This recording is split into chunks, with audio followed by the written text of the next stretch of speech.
Well, what's happening, everybody? Got a couple of projects on the bench today. I thought I'd give you a quick peek as to the starting process for me. I have a couple pieces of oak here with some beautiful straight lines down these things.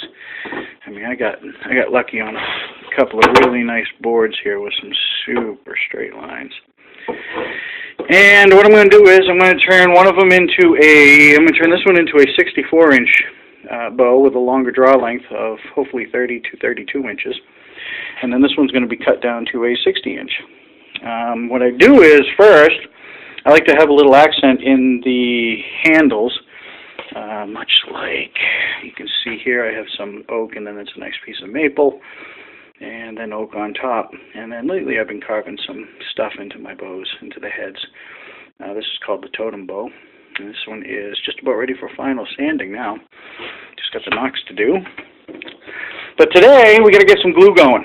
So I have a nice piece of maple here and oak, and my first process before I start gluing, I wonder if I could put you down right here. As you can see, I started to rasp a little already before I got the idea to do the video. This was very smooth, and I like to rasp it up. I use my rasp, and I'll come in, and I'll rough it up one way, and then I'll rough it up another way, and really kind of make a mess of that piece that's going to be glued. And then finally, I'll also come in and run my rasp over the top and create some grooves down the end, from one end to the other, rather, like so, so that the glue has these little valleys to sit into. And I've already roughed up this edge a little bit, and I got my markings down. So what I'm going to do, and I've already roughed up this other side and put my grooves into it.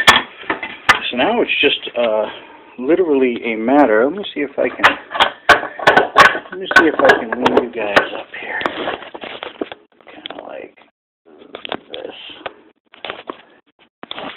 like that. Okay. I have some glue. I'm going to take my bow, put it in my vise, but I like to have it past the vise so I can work on it.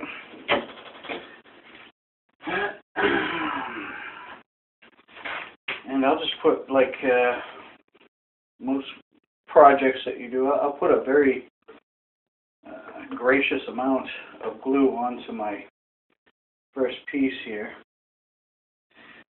And then I'll smooth it out with my finger, because all my bows are handmade. I like making a mess. I like being able to touch my materials. Makes me feel like I'm doing something. Besides that, the dirtier you look, the busier you look. Alright. So I usually let that sit for a minute or two. And what I'm going to do is I'm going to put this side, the very flat side, because I had to rip this piece of wood. I'm going to put the very flat side down on the bottom. And then I'll come over the top after this is glued on. I'll come over it one more time with my larger rasp and make sure that we have a nice straight line when I go ahead and match the oak up to it. But I can go ahead and just kind of set this onto place here like so, and just let gravity do the initial work, like that.